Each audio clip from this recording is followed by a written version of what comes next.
This is Anthony Richardson, and you're listening to RosterWatch. This is AJ Brown, and you're listening to RosterWatch. This is Josh Allen, and you're listening to RosterWatch. Yes, ladies and gentlemen, citizens of the universe, RosterWatch Nation, welcome back to the epic RosterWatch podcast, brought to you by RosterWatch.com.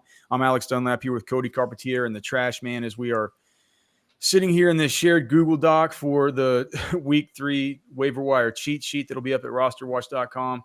Did not think that we would have such divergent opinions about where to go with waivers this week. I don't know if it's a function of just all the injuries and everything happening with this, but my general overall take, guys, before we get into some of these players, is to say, even with all the injuries and even with everybody now maybe in some kind of scramble mode with so many guys taken in the first 3-4 rounds of your fantasy drafts, kind of on ice to varying degrees, or having weird situations where their quarterbacks are hurt or just a million other things. I'm not sure I see anybody here where it's like one of these, Kyron Williams kind of weeks. You know what I mean? It's not going to be something where there was a substantial injury that it has a clear pathway. And so that's what we're here to help you with and what we're here to talk through. I would just say, I think do you guys agree with the fact that it's a big week on waivers? You need to get your waiver claims in and stuff like that.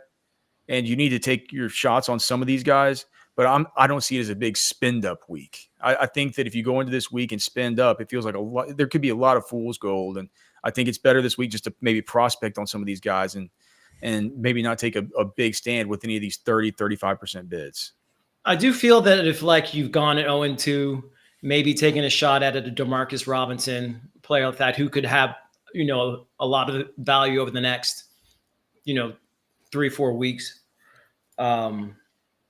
makes sense. Yeah. It's been tough. Cody, what do you think? I was just going to say that kind of similar sentiment about some of these guys that are at the high end. If you're in a spot where you really need something you'll see in the waiver wire cheat sheet, the clear gap at running back between the top dog and the rest of the field. And I think Braelon Allen's shown enough to where, I know we haven't had an abundance of running back issues, but I think that one's pretty clear. And then the receiver room, it's kind of like, if you can get a value on Dobbs with Love coming back potentially next week in week 4, I like it. DeMarcus Robinson's probably the best bet in Los Angeles.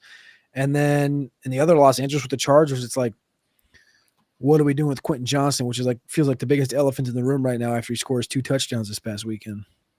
Yeah, it led the team in targets, second on the team in targets last week. It feels like they're doing things, Trashman, with Quentin Johnston to where they're doing things like you wanted to see him. You know what I mean? It's like a year late.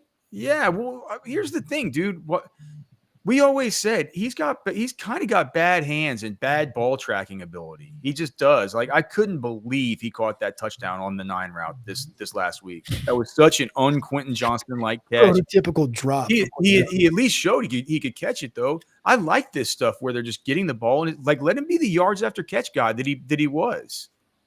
Wasn't that Trashman? Yeah. We can pull up our scouting review on him. We spend a lot of time. We've gone and seen him live. We've done I was at the pro day. What it was with him is, dude, just get the ball in his hands and let him do this stuff. Let him. What was he, the leader in forced missed tackles that year? And it was something like that. Leader in yards after catch, forced missed tackles, elusive rating. Some of that cockamamie PFF stuff. If they can get him utilized like this, I think that. Yeah, man. He's a dude that we'll definitely look at on waivers. He should be toward the top of your priority. If you're look, it's QJ, right? So we can. It's just another. It could be just so bad, to go spend up on a guy like this. Cody mentioned Braelon Allen, why he's at the top. It's just so weird. We Isaiah Pacheco goes down. We could have Joe Mixon going down. We have Cooper Kupp and Puka Nacua out. We have, AJ Brown, who looks like he's going to maybe even miss some more time. Ken Walker, maybe another week. Ken Walker could be another week. Didn't Aaron Jones get a little banged up? There's a whole lot of stuff to where behind the Rams guys, it's like, okay, at the wide receiver spot, Demarcus Robinson looks like the clear. I mean, he's in there, right? Whenever even they're in 3 wide receiver sets as their complete complement. And we know what Stafford can do when he connects with one of these wide receivers. But you have Jordan Whittington, who looks like he'll probably be working into the slot role that Cooper Kupp played. Whenever you watched the game last week and Cooper Kupp didn't come back at half, that's what Jay Witt was doing. Now in that half, he only saw 2 targets, so it wasn't like one of these monster preseason games where he gets just peppered. But could that happen? Absolutely. Jordan Whittington's an awesome. Cody was saying you don't get points for run blocking, but dude, they're gonna have Jay Wood on the field. You could take it from me, somebody that watched every run blocking snap that guy's had in his career at Texas. He's a butt kicker, man. If they have him out of the slot and they have him being that kind of run blocker that they had for Kupp, well, that could be a guy that the balls kind of find his way. Last week, Tutu Atwell looked like somebody that definitely has the established connection. The worry with him is talk about a guy that can't run block. He's just too, he'll fly away if the wind blows too hard. So it's like Tyler Johnson, like what exactly is his role? So there's not really a clear answer to this really awesome wide open void for the Rams. There's not a clear answer with this really awesome, not awesome if you lost Pacheco, but it's like this is a running back for the Kansas City Chiefs. But you have Carson Steele, an undrafted free agent from the Shrine Bowl, who looks like a fullback, who fumbled, right? They kept going back to him. You have Kareem Hunt, who Cody's very, very worried has gone the way of Le'Veon Bell or Leonard Fournette and is totally dusted. It's true. I mean, I'm worried that the expectation of seeing Carson Steele and Samaje Perine both go through training camps and now both be in this backfield, and Steele looks like a hard runner. He looks like, he's not Pacheco, but he looks like a modern day, grinder between the tackle guy that they're going to use down there in the goal line. And Perine, he came over to be the pass catcher, right? Clyde Edwards-Helaire is depressed and not playing right now, and this is the 2 guys. And Kareem knows the system, but Kareem has been on the couch for 6 weeks. The last 6 to 8 weeks through training camp. He's probably been training, but he hasn't been playing football with a helmet on and being in shape. So my worry is, like we saw a year ago right now, you remember it, Leonard Fournette signs with the Bills, the quad picks come out, everyone goes out and blows their fab on Leonard Fournette because Buffalo looks amazing. And what happened? Nothing happened. And that's the hesitation that I have with Kareem Hunt, is that we haven't seen him really do much. And just he knows the system, yes, but his never been a fast guy, but the speed really, I don't know what it's going to look like in this offense. Hello to everybody in the chat, man. Thanks to all you guys for being here. Great to see you guys. Looks like Lifetime Longhorn had a bunch of big losses here. He's asking some questions. So he acquired Dak so he lost Love, Dak in the meantime. He dropped Gibson after week 1. Time to snatch him back up. If he's out there, I do think it's time to snatch him back up.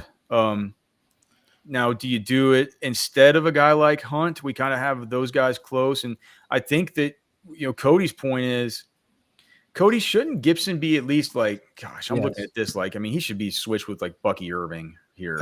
I don't know if switched, but I think at least ahead or right behind. Like maybe switch with, ahead of Ray Davis. The thing with Gibson is this New England situation is kind of like the Washington situation where it's really mucky.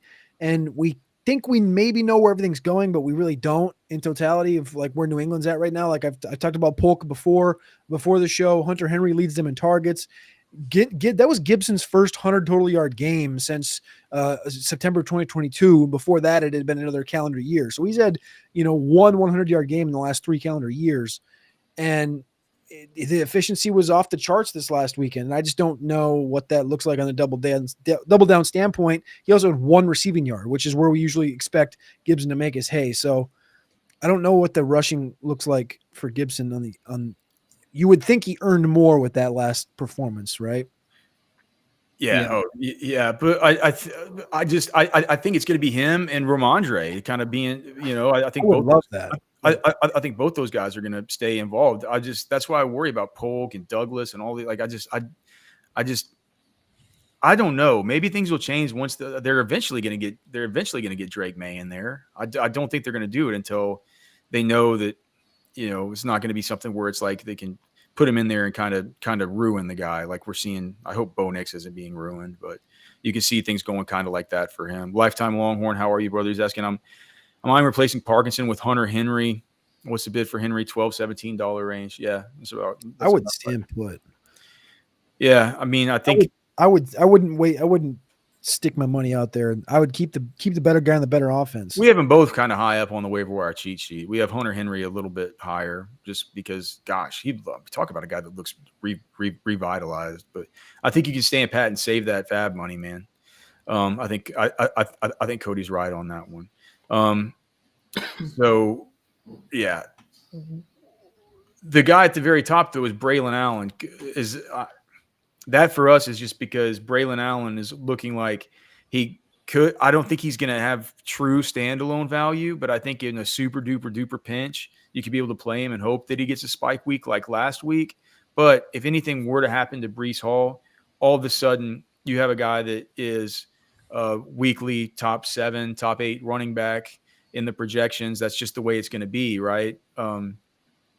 I don't think that any of these other ones, unfortunately, or, fortunately, we don't want good fantasy players getting hurt, but it's like these situations are just kind of weird.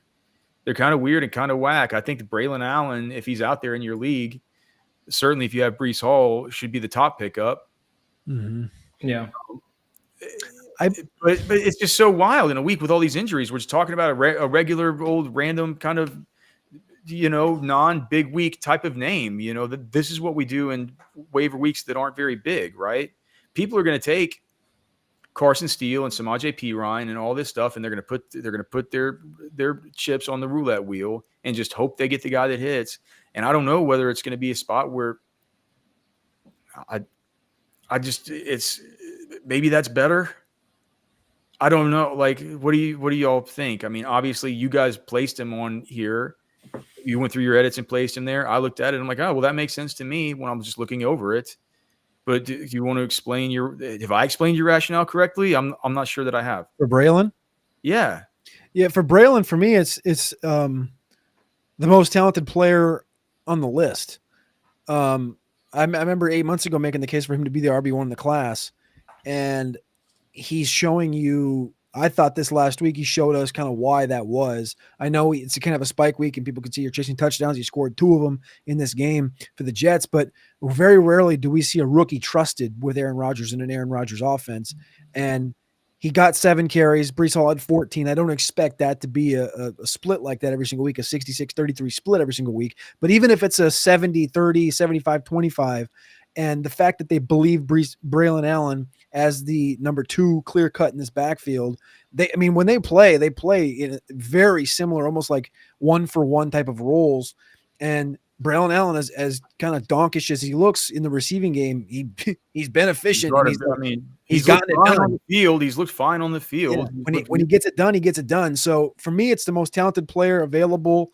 And I would say, you could argue it's the best offense of the guys available when, if you make that an argument, I guess, but I don't really think if we're okay with having, Jahmyr Gibbs and David Montgomery in fantasy lineups every week, maybe this becomes a situation like that where you just have 2 phenomenal. No, but I don't think that. I just think that Breece Hall is just. He's one of these guys that's just such a dominator. I think they would be fooled. Such a dominator who hasn't played a complete season.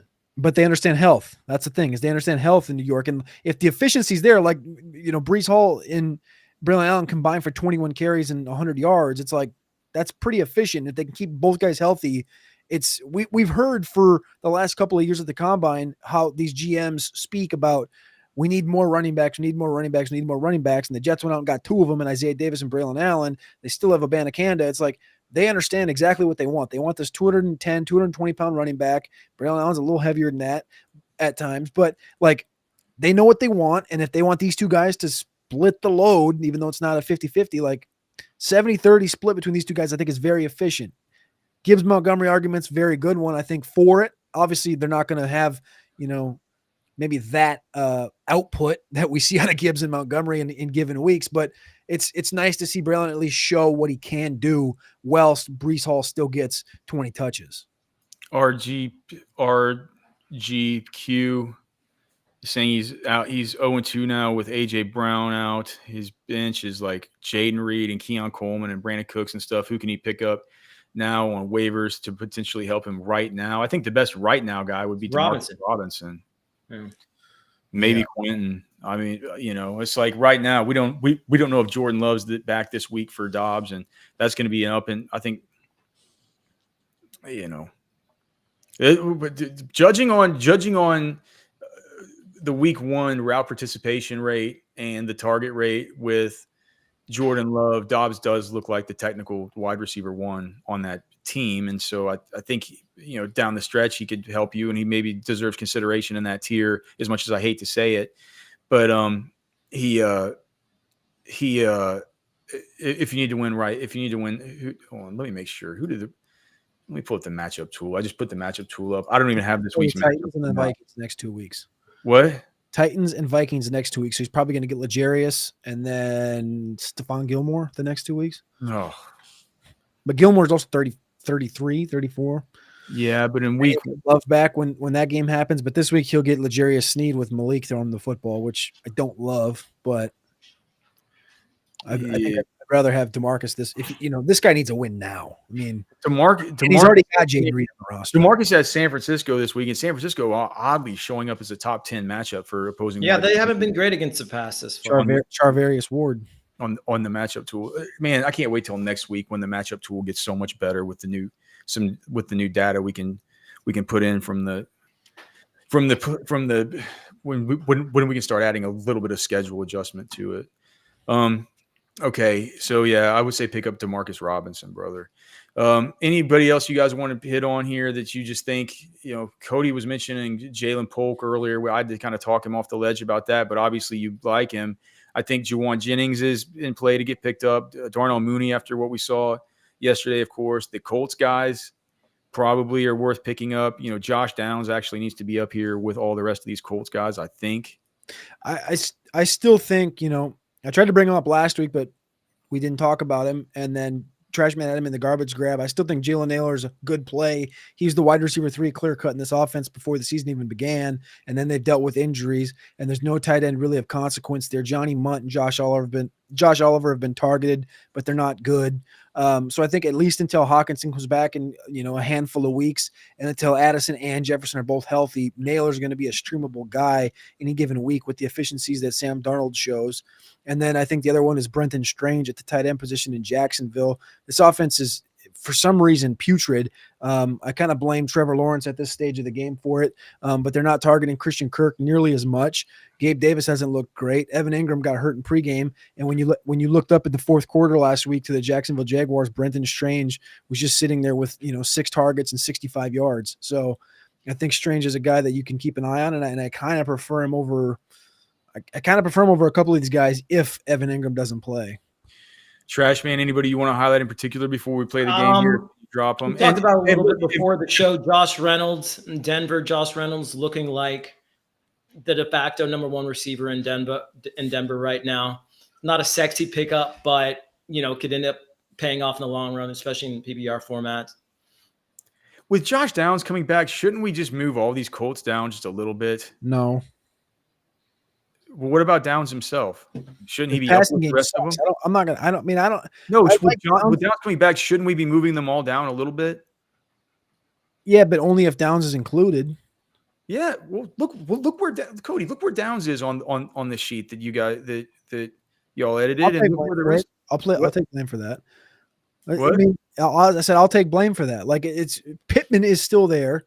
Right, we're starting to see like some targets flow to these damn tight ends, and then Pierce and Mitchell are just fighting over kind of the scraps. And we're expecting Downs to come in here, and we heard all through the training camp that Richardson had the best rapport with Downs, but we also have heard that across the league with Kyler Murray and Dortch, and what happened to Dortch last week after they realized what Marvin Harrison Jr. was. So I don't know. And then I see, Richardson throw for 48% this last week. Like, that worries me. That whole offense worries me, to be honest with you, in Indianapolis. Like, the running game was efficient last week. They don't know how to just focus on the run, and the pass game was very inefficient. I'm kind of getting worried about Indianapolis in totality of it, the whole thing.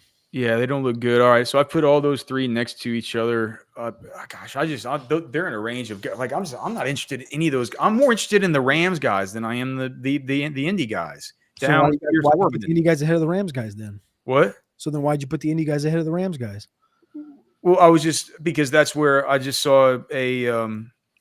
spot? I'm just kind of trying to move stuff around, But that's the reason I'm saying it is because I'm looking at it. The Indy guys are ahead of the Rams guys, and I wonder if that should be the case.